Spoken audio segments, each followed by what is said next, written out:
હર્ષ બ્રહ્મભટ્ટ, ગુજરાત પ્રદેશ મંત્રી, અખિલ ભારતીય વિદ્યાર્થી પરિષદ.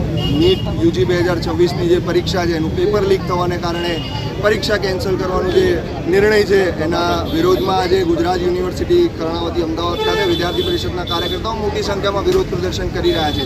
22 લાખ જેટલા વિદ્યાર્થીઓના સપનાઓને રોડવામાં આવ્યા છે.